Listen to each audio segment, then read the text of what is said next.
એમને પૂછવામાં આવ્યું હતું કે તમે ભારતને સ્વતંત્ર કેમ થવા દીધું, તો એમણે એવું કહ્યું કે Indian national army, Azad Hind ફૌજ અને સુભાષચંદ્ર બોઝ, આના કારણે અમે ભારતને આઝાદી આપી.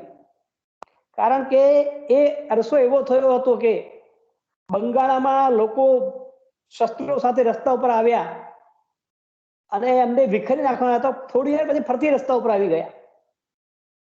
ભારતીય સૈનિકો, ભારતીય લશ્કરના લોકો, એમનામાં એટલી જાગૃતિ આવી હતી કે અંગ્રેજોને થયું કે હવે આપણે અહીંયા અંકુશ રાખી શકીશું એમને. આ સંદર્ભમાં અમેરિકામાં રહેતા કલ્યાણ કુમાર ડે એ પોતે બ્રિટન જઈ આવ્યા અને ત્યાં જે લાઇબ્રેરીઓ કે મ્યુઝિયમો જે કંઈ છે ત્યાંથી આ આઝાદી આપવાના અનેક પુરાવા એકત્ર કર્યા છે. એટલે અસંખ્ય પુરાવાઓ, એક બે પુરાવાઓ નહીં. અને એવું જ એક નામ જનરલ ચક્રવર્તીનું છે, જસ્ટિસ ચક્રવર્તી. એમણે પણ આ વાતને સમર્થન આપ્યું છે. તો ક્રમશઃ એવું દેખાઈ રહ્યું છે કે આઝાદી મળી એમાં સિંહ ફાળો એ નેતાજી સુભાષચંદ્ર બોઝનો હતો. સુભાષચંદ્ર બોઝ નેતાજી એવું માનતા હતા કે આઝાદી ભિક્ષા પાત્ર લઈને, ભીખનો કટોરો લઈને માગીએ તો મળે નહીં. આઝાદી પોતાના પરાક્રમથી, પોતાના પુરુષાર્થથી મેળવી શકાય છે. જ્યારે બીજા વિશ્વયુદ્ધ વખતે 1942માં ભારતીય રાષ્ટ્રીય કોંગ્રેસ અને બાકી સાથે જોડાયેલા લોકોએ અંગ્રેજો ભારત છોડો, ક્વિટ ઇન્ડિયા, હિન્દ છોડોની આંદોલન ચલાવ્યું. તે સફળ નહીં થયું અને 1945 દ્વિતીય વિશ્વયુદ્ધ પૂરું થયું ત્યારે ઇંગ્લેન્ડ અનેક મુશ્કેલીઓનો સામનો કરીને પણ વિજેતા રાષ્ટ્ર તરીકે સફળ થયું હતું. નેતાજી સુભાષચંદ્ર બોઝની દલીલ એ જ હતી કે જ્યારે પહેલું વિશ્વયુદ્ધ થયું હતું ત્યારે પણ અંગ્રેજો તરફથી લડવા માટે, ઇંગ્લેન્ડ તરફથી લડવા માટે ભારતના સૈનિકોને મોકલવામાં આવ્યા હતા અને એ એટલું પરાક્રમ કરતા હતા કે અંગ્રેજોને વિજય મળ્યો હતો અને એમાં ભારતના 17,000 જેટલા સૈનિકો શહીદ થયા હતા, એમના બલિદાન થયા હતા, મોતને ભેટ્યા હતા. એટલે સુભાષચંદ્ર બોઝ આ ઉદાહરણ આપીને કહેતા હતા બીજા વિશ્વયુદ્ધ 1939 થી 1945ના અરસાના સમયના સંદર્ભમાં કે આ અંગ્રેજો એટલા લુચ્ચા છે, એમના ઉપર ભરોસો મૂકી શકાય એમ નથી. પહેલા વિશ્વયુદ્ધનો અનુભવ આપણને છે કે આપણને એમ કે અંગ્રેજો કઈ દયા વગેરે અથવા તો પ્રેમ જણાવીને આપણને આઝાદી માટે કઈ મદદ કરશે, એવું કઈ નહીં થયું. આપણને કચડી નાખવાના પ્રયાસ થયા અને એના પછી જે ઘટના બની 1914 થી 1918નું પ્રથમ વિશ્વયુદ્ધ, 1919ની આજુબાજુના અરસામાં અંગ્રેજોએ દમનનો કોરડો વીજ્યો અને જલિયાવાલા બાગની ઘટના, જેમાં આપણે સમર્થ નેતા લાલા લજપત રાયને ગુમાવ્યા, આવી ઘટનાઓ બની છે. એટલે અંગ્રેજો ઉપર કેટલો વિશ્વાસ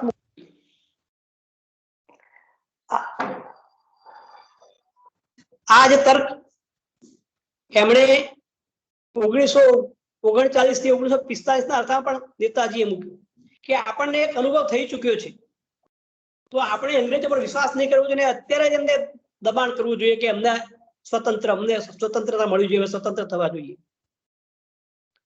પરંતુ કમનસીબે ગાંધીજી, પંડિત જવાહરલાલ નહેરુ અને બીજા પણ નેતાઓ એમણે સુભાષચંદ્ર બોઝની વાત ન માની. બીજા વિશ્વયુદ્ધમાં પણ ભારતના અનેક સૈનિકો ઇંગ્લેન્ડ તરફથી લડ્યા. મેજર જનરલ બક્ષીજીએ નોંધ્યું છે, એમના યુટ્યુબ પર પ્રવચનો પણ ઉપલબ્ધ છે. એ કહે છે કે ભારતના સૈનિકો ઇંગ્લેન્ડ માટે કેટલા ફાયદાસમંદ હતા કે એમને પાછળ ખર્ચ અડધો કરવામાં આવતો અને એમનું જે પરિણામ હતું એ બીજા અંગ્રેજ સૈનિકો કરતા ડબલ હતું.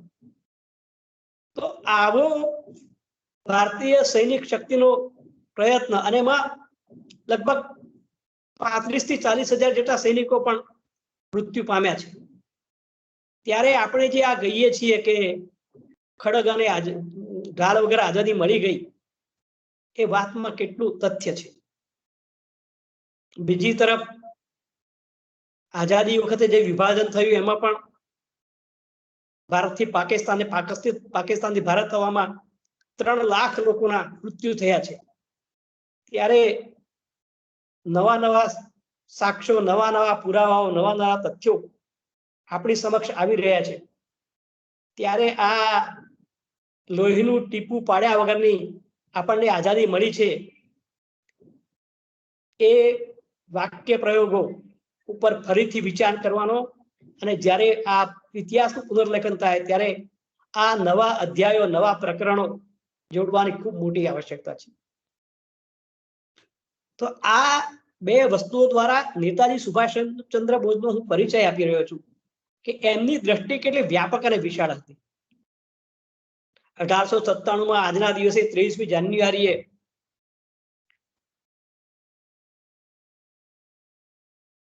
જાનકીદાસ નામના શિસ્તના આગ્રહી પિતા અને પ્રભાવતી દેવી, જે ધાર્મિક વૃત્તિવાળા હતા, એમના 9મા સંતાન તરીકે સુભાષનો જન્મ થયો છે.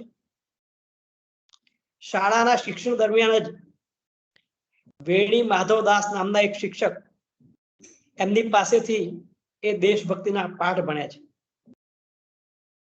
ખૂબ તેજસ્વી હતા. પિતાના શિસ્તના ગુણો અને માતાના ધર્મપરાયણતા ગુણો એમનામાં ઉતર્યા હતા. એટલે કોઈ ગરીબ દુઃખી જુએ તો એને મદદ કરવી, અને કોઈ અન્યાય અથવા ખોટું કરે તો એના માટે પૂરેપૂરો સંઘર્ષ કરવો, એ એમના લોહીમાં વણાઈ ગયું હતું. એ અરસામાં સ્વામી વિવેકાનંદ એમની થોડા સમય પહેલા, 20-22 વર્ષ પહેલા, જે શિકાગો ધર્મ પ્રવચન અને બાકી વિવેકાનંદ જે પ્રસિદ્ધિ થઈ હતી, એ પણ વિવેકાનંદના વિચારો વાંચતા અને એમાંથી એ પ્રેરણા લેતા હતા. ખૂબ તેજસ્વી હતા. મેટ્રિકની પરીક્ષામાં એમનો 2જો નંબર આવ્યો હતો, અને કોલેજ ભણતા હતા ત્યારે જ એમને થયું કે આ આધ્યાત્મ માર્ગ, મોક્ષ માર્ગ છે, માટે હિમાલય જવું જોઈએ, ગુરુ શોધવા જોઈએ. હિમાલયમાં ગયા, સાધુ સંતોને મળ્યા. અંતે એક વૃદ્ધ સાધુ મળ્યા. એમણે કહ્યું સુભાષચંદ્ર બોઝને કે આ ગુરુ શિષ્યની શોધ એવી શોધ છે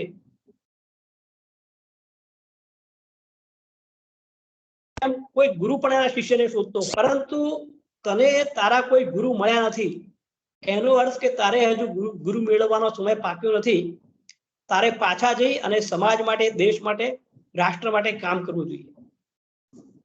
અને સુભાષ હિમાલયમાંથી પાછા આવે છે, ફરીથી અભ્યાસ શરૂ કરે છે. BA ના છેલ્લા વર્ષના અરસાની અંદર જ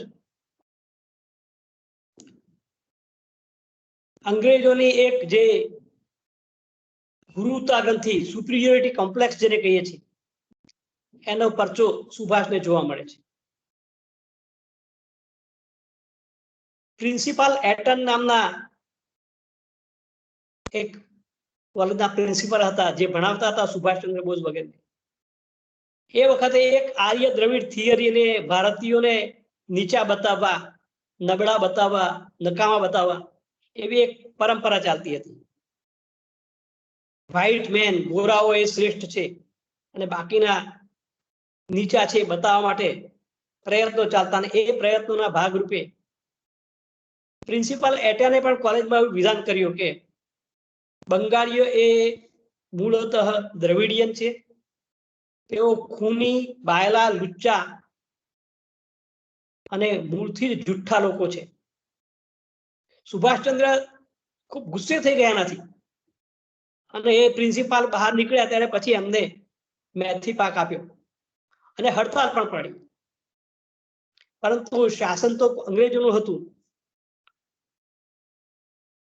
સુભાષચંદ્ર બોઝને કોલેજમાંથી ડિબાર કરવામાં આવ્યા. 2 વર્ષ પછી એમનો અભ્યાસ ચાલુ થયો અને એ BA થયા. પિતા વકીલ હતા, વિદ્વાન હતા, એટલે એમને કહ્યું કે તું તારી કારકિર્દીને શ્રેષ્ઠ બનાવ. એટલા માટે તે ઇંગ્લેન્ડ ગયા, લંડન ગયા. અત્યારે જે આપણે IAS ઓફિસર કહીએ છીએ, એ વખતે એ ICS officer, Indian civil services officer એવું ગણાતા. એના માટે લંડનમાં જઈને પરીક્ષા આપવી પડતી. સુભાષચંદ્ર બોઝે પરીક્ષા આપી અને ચોથા ક્રમે ઉત્તીર્ણ થયા. એમના પરીક્ષા ઇન્ટરવ્યુના મુદ્દાઓ એટલા રસપ્રદ છે, પરંતુ સમયની મર્યાદા છે, એટલે એમાં હું ઊંડાણમાં જતો નથી. ICS થયા પછી ટ્રેનિંગમાં જાય છે અને ટ્રેનિંગમાં દરમિયાન એમને એવું થાય છે કે ભાઈ દેશ પ્રત્યે, સમાજ પ્રત્યે, રાષ્ટ્ર પ્રત્યે મારું કર્તવ્ય છે. એ અરસામાં જ ઇંગ્લેન્ડ, ફ્રાન્સ, રશિયા આ દેશોમાં ક્રાંતિઓ થઈ ચૂકી હતી અને દેશો સ્વતંત્ર થઈ ચૂક્યા હતા અથવા તો પ્રગતિ કરી રહ્યા હતા. સ્વાભાવિક રીતે સુભાષચંદ્ર બોઝને ભારતમાં પણ આવી પ્રગતિ અને સ્વતંત્રતાની ઈચ્છા જાગી હતી. 1920 ની અંદર લોકમાન્ય તિલકનું અવસાન થતાની સાથે જ એક શોકની લાગણી પ્રવર્તી, પરંતુ આ આંદોલનને ચાલુ રાખવા માટે અનેક લોકોએ પોતાના નોકરી ધંધા છોડી દીધા અને સ્વતંત્રતાના આંદોલનમાં ઝંપલાવ્યું. બંગાળના વિદ્વાન ચિત્તરંજન દાસ એમણે પણ વકીલાત છોડી દીધી અને દેશની આઝાદી માટે આંદોલનમાં કૂદી પડ્યા.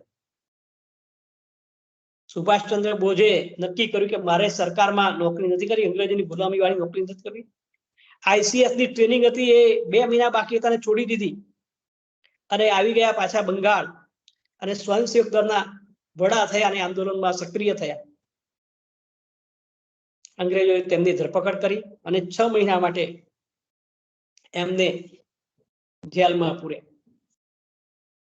બારડોલી સત્યાગ્રહ થયો એ દરમિયાનમાં જ એ આંદોલન ચાલતું હતું અને એ આંદોલનને સક્રિય કરવા માટે સુભાષચંદ્ર બોઝ તૈયાર થઈ ગયા હતા. અને અચાનક જ મહાત્મા ગાંધીજીએ ચૌરી ચોરામાં જે ઘટના બની હતી, આગ લગાડવાની ને મૃત્યુ હત્યા કરવાની, એનું કારણ જણાવીને આંદોલન એકદમ બંધ કરી દીધું. સુભાષચંદ્ર બોઝ ખૂબ નારાજ થઈ ગયા, તિલમિલી ઉઠ્યા અને ગાંધીજી માટે એમનો વિરોધ શરૂ થયો. અને જ્યારે જ્યારે આવું બન્યું ત્યારે જે વાત સાચી લાગી, રાષ્ટ્રહિતમાં લાગી, એવી બાબતોમાં સુભાષચંદ્રનો વિરોધ હંમેશા ચાલુ રહ્યો. સુભાષચંદ્ર બોઝે એવો મત જણાવ્યો કે અંગ્રેજો સામે લડવા માટે આપણે ક્રાંતિકારી પગલા પણ લેવા જોઈએ, શસ્ત્રનો માર્ગ પણ છોડવો નહીં જોઈએ. સુભાષચંદ્ર એવું માનતા હતા કે સ્વતંત્ર થવા માટે શઠમ પ્રતિ સાઠ્યમ, જેવા સાથે તેવાની નીતિ આપણે અપનાવવી જોઈએ, એમાં કોઈ સંકોચ રાખવો જોઈએ નહીં. આપણો અંતિમ ધ્યેય સ્વતંત્રતા છે અને વિનંતી કાકલુદી કરવાથી સ્વતંત્રતા મળતી નથી. એ વિચારધારાને લઈને 1922માં સુભાષચંદ્ર બોઝે સરકારની સામે સમાંતર કેન્દ્રો, સત્તાના સમાંતર કેન્દ્રો શરૂ કરવાનું નક્કી કર્યું અને સ્વરાજ પક્ષ અને બંગાળમાં મ્યુનિસિપલ મહાસભાની સ્થાપના શરૂ કરી. જાગૃતિ લાવવા માટે એમણે ફોરવર્ડ નામનું એક દૈનિક પત્ર પણ શરૂ કર્યું. અને મિત્રો, તમને આનંદ થશે કે આપણા ગુજરાતના આવા જ એક ક્રાંતિકારી પ્રકારના નેતા કહી શકાય, સરદાર વલ્લભભાઈ પટેલના મોટાભાઈ વિઠ્ઠલભાઈ પટેલ, એ પણ સુભાષચંદ્ર બોઝને સહકાર આપતા રહ્યા. પરંતુ આ સુભાષના તેજસ્વી, ઓજસ્વી, શક્તિશાળી લેખો, નિવેદનો, એના કારણે 1924માં સુભાષચંદ્રની ધરપકડ કરવામાં આવી અને એમને માંડલે જેલમાં કેદ રાખવામાં આવી. સતત સંઘર્ષો, જેલમાં જે કંઈ ખાવા પીવાનું મળે, બાકી જે વર્તા થાય, એના કારણે સુભાષચંદ્ર બોઝ ક્ષય રોગ લાગુ પડ્યો તબિયત અસ્વસ્થ રહેવા લાગી. સુભાષચંદ્ર બોઝને જેલમાંથી છોડાવવા માટે પ્રયત્ન થયા ત્યારે અંગ્રેજોએ છોડવા માટે એવી શરત મૂકી કે જો સુભાષચંદ્ર બોઝ ભારતની બહાર રહેવા માટે સંમતિ આપે તો જ એમને અમે છોડી મૂકીશું. મિત્રો, આ વસ્તુ એ બાબતનો પુરાવો છે કે અંગ્રેજ સરકારના શાસકો, ત્યાંના જે કે સત્તાધિકારીઓ હતા, એ નેતાજી સુભાષચંદ્ર બોઝથી કેટલા ડરતા હતા. ભાગ્યે જ કોઈ નેતા માટે આવી શિક્ષા થઈ કે ના, એમને ભારતમાં નહીં રહેવા.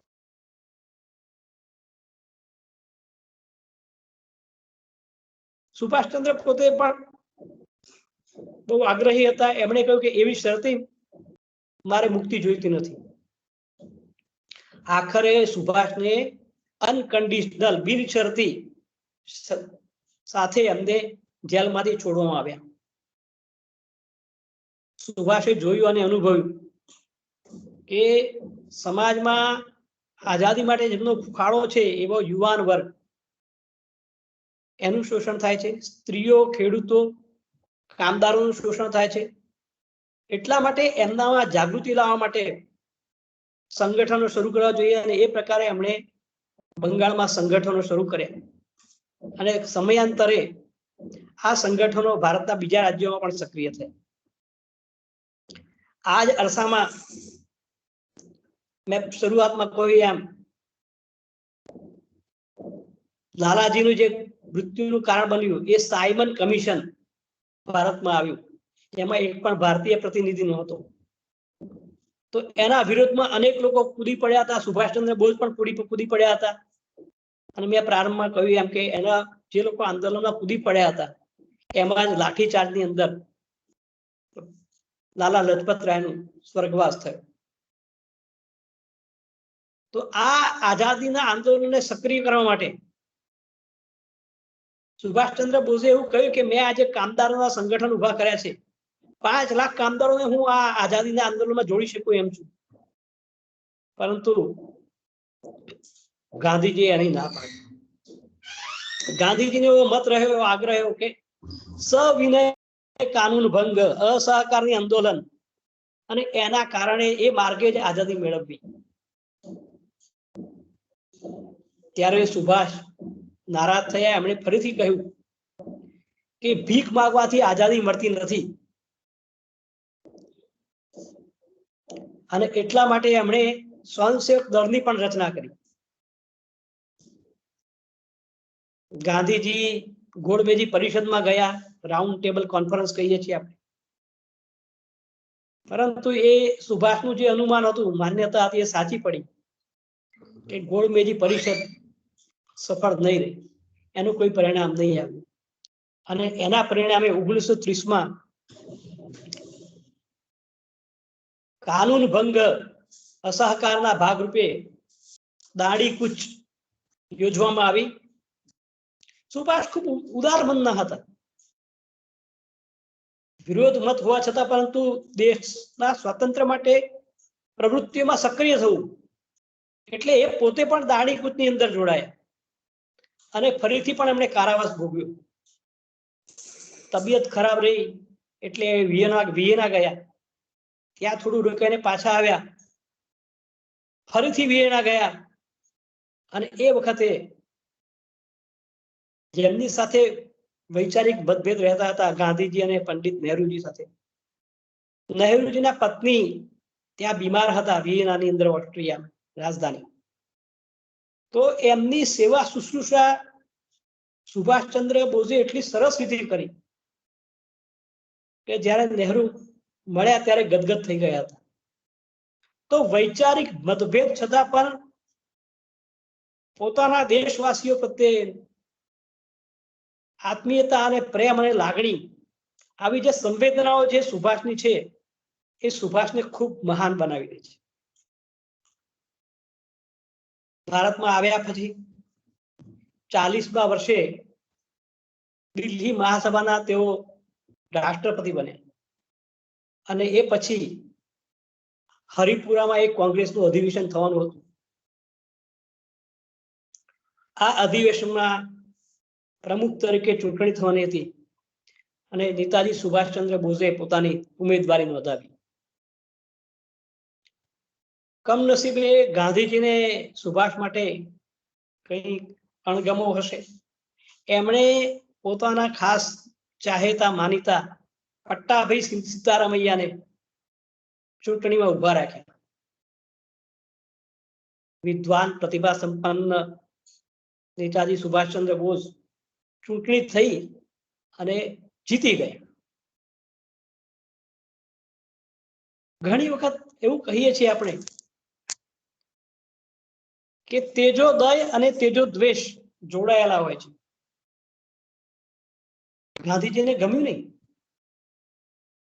એટલે ચૂંટણીની અંદર જીતી ગયેલા સુભાષચંદ્ર બોઝને માટે કોંગ્રેસની જે કારોબારી મીટિંગ થઈ ત્યારે ઠરાવ કર્યો ગાંધીજીના કહેવાથી કે સુભાષચંદ્ર બોઝને માન્ય નહીં ગણવું. અને એ વખતની સ્થિતિ એટલે ગાંધી ઇઝ ઇક્વલ કોંગ્રેસ, ગાંધી એટલે કોંગ્રેસ. એટલે ગાંધીજી કે પછી કોંગ્રેસે કઈ બોલવાનું નહીં.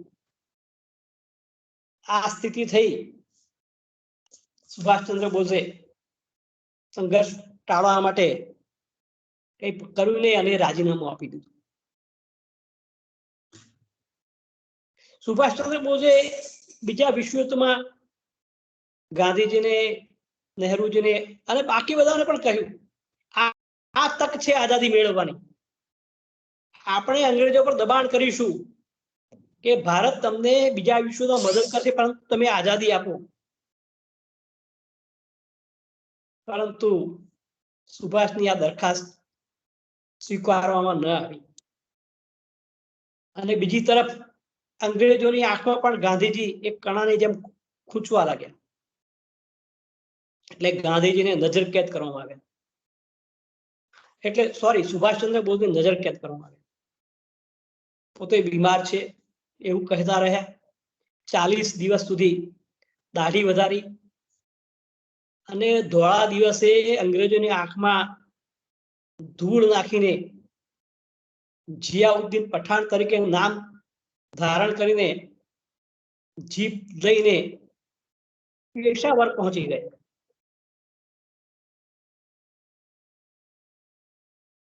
કઈક ઈશ્વરીય મદદ પણ મળતી હોય છે. એક રહેમત ખાન નામના ભૂમિયાની મદદ મળી અને તેઓ ત્યાંથી અફઘાનિસ્તાન કાબુલ પહોંચી ગયા. કાબુલમાં લાલા ઉત્તમચંદને ત્યાં તેઓ એમના બહેરા મૂંગા ભાઈ તરીકે રહેવા લાગ્યા. આ તરફ અંગ્રેજો સુભાષને શોધી રહ્યા હતા. વગેરે ફરતા ત્યાં સુધી પહોંચ્યા. લાલા ઉત્તમચંદની ધરપકડ કરી પરંતુ સુભાષ ત્યાંથી પણ છટકી ગયા હતા. બીજું વિશ્વયુદ્ધ ચાલી રહ્યું હતું. જય પરાજયના પલડાઓ વારંવાર બદલાતા હતા. એટલે સુભાષે વિચાર્યું કે બીજા વિશ્વયુદ્ધમાં તટસ્થ રશિયા દેશને માટે ત્યાં જવું. પરંતુ છેલ્લી ઘડીએ એમાં પરિવર્તન કરવું પડ્યું અને તે ઇટાલી ગયા. ઇટાલીમાં મુસોલિનીનો રાજ અંકુશ હતો. મુસોલિનીને મળ્યા અને એમણે કહ્યું કે આ ફ્રાન્સ, ઇટાલી, જર્મની, ઇંગ્લેન્ડ બધાની જે છે ક્રાંતિઓ અને એના કારણે આ દેશો સ્વતંત્ર થયા છે, પ્રગતિ કરી છે. તો મારે પણ આ રીતે ભારતને સ્વતંત્ર કરવાની ઈચ્છા છે. મુસોલિનીએ પૂછ્યું કે તમને આ વાતમાં પૂરો વિશ્વાસ, પૂરી શ્રદ્ધા છે? એમણે કહ્યું કે હા, મને પૂરો વિશ્વાસ, પૂરી શ્રદ્ધા છે. મુસોલિનીએ કહ્યું તો તમે શરૂ કરો કાર્ય અને વિજેતા બનો. સુભાષચંદ્ર બોઝ ત્યાંથી જર્મની ગયા. તો યુદ્ધમાં કેટલાય કેદીઓ હતા, ભારતના મૂળ ભારતીય કેદીઓ.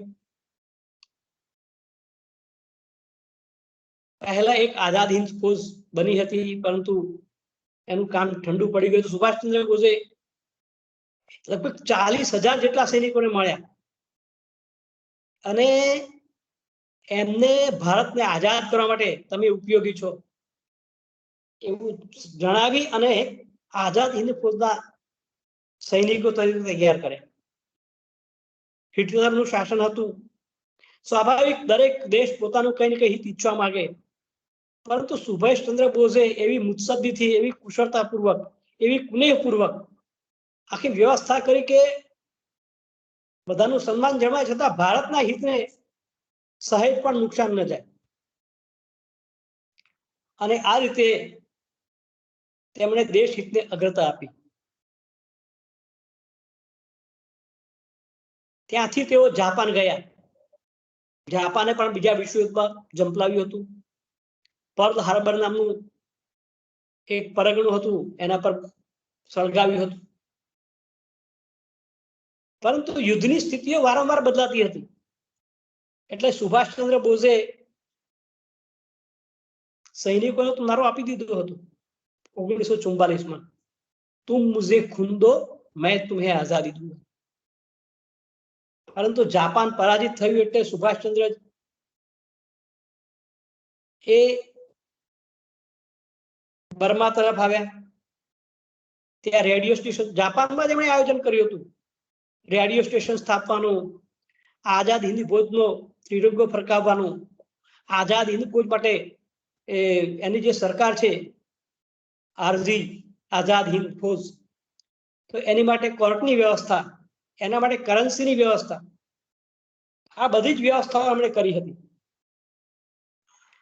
અને એ પ્રકારની વ્યવસ્થા સાથે લશ્કરની અંદર મહિલા રેજિમેન્ટની પણ વ્યવસ્થા કરી હતી. કેપ્ટન લક્ષ્મી એના મહિલા રેજિમેન્ટના વડા હતા.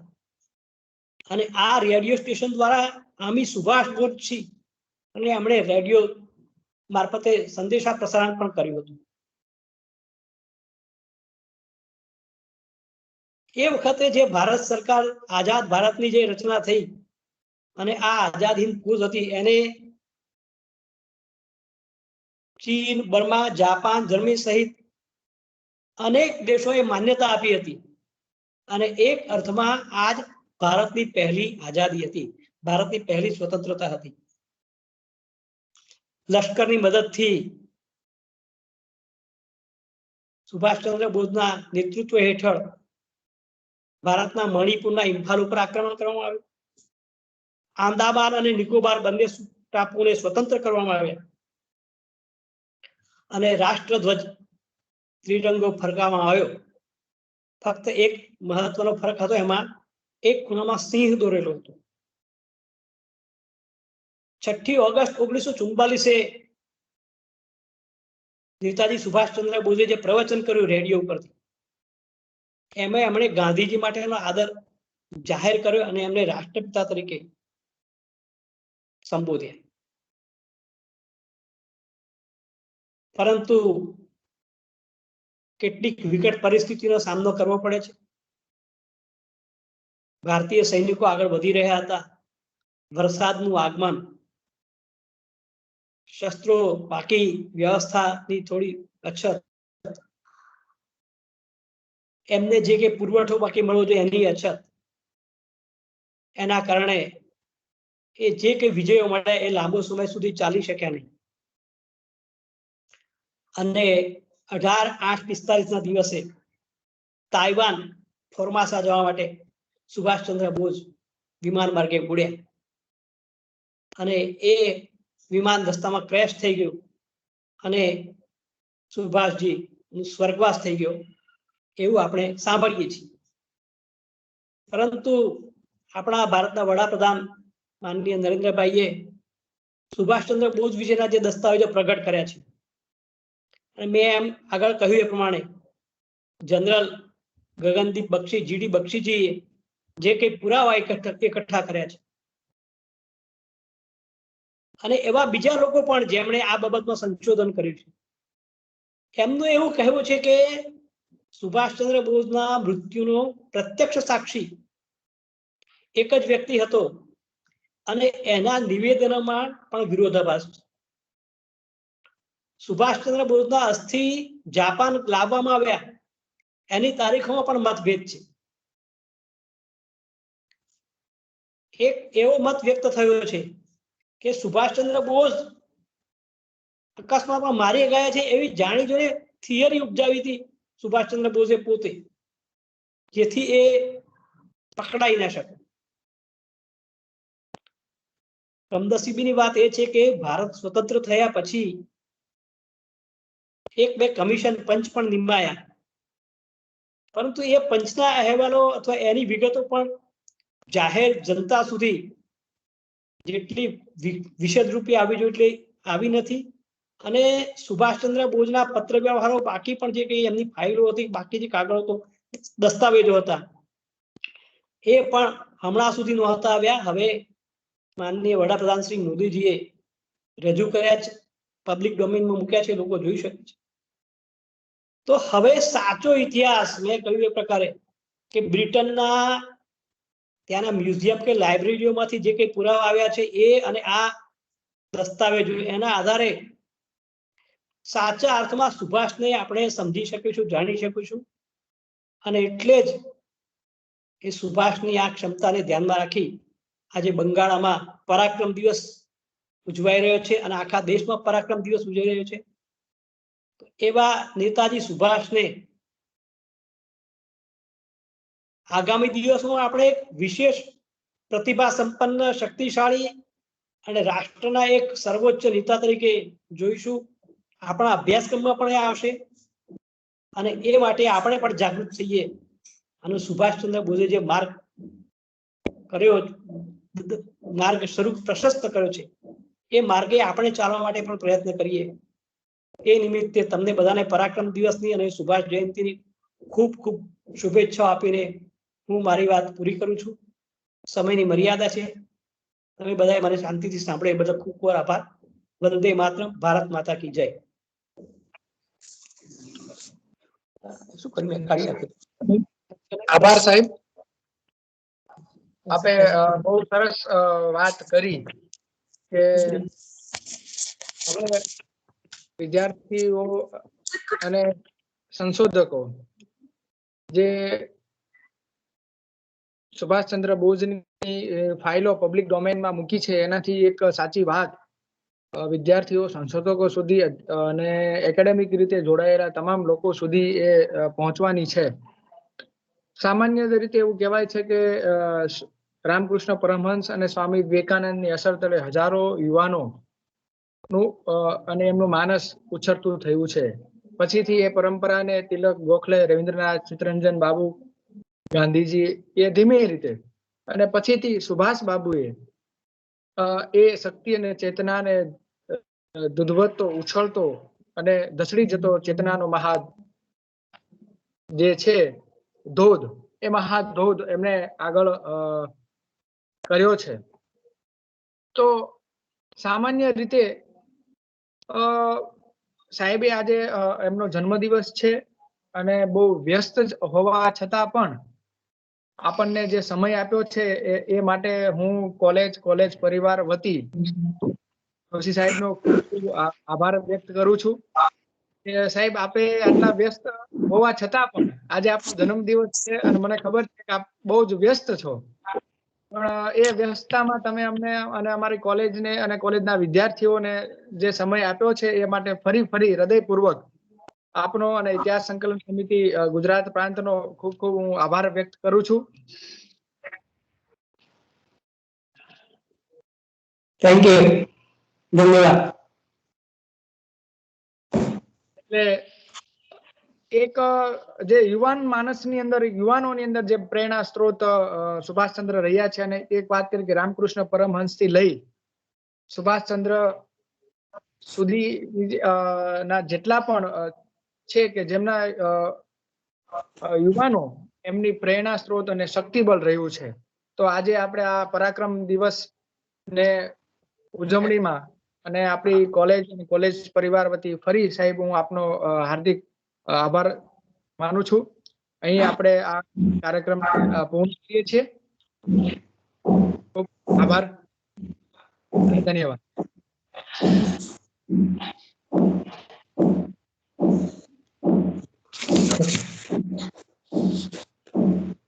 પ્લીઝ 35 મિનિટ બોલાવ્યું છે ને?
આપણે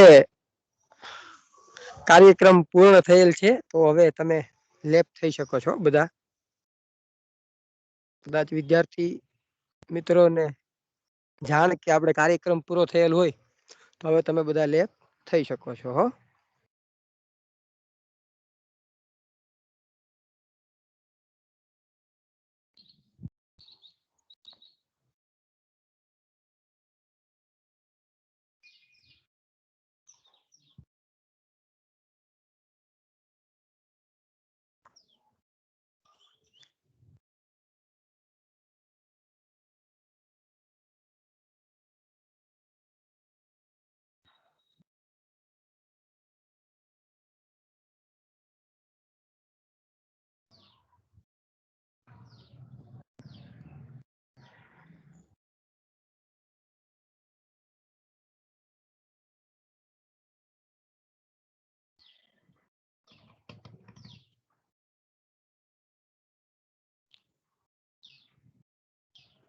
જે વિદ્યાર્થીઓ હજી જોડાયેલ છે એમને સૂચના આપવામાં આવે છે કે હવે આપણો કાર્યક્રમ જે છે એ પૂર્ણ થયેલ હોય, બરોબર, તો તમે હવે ધીમે ધીમે બધા લેફ્ટ થઈ જજો.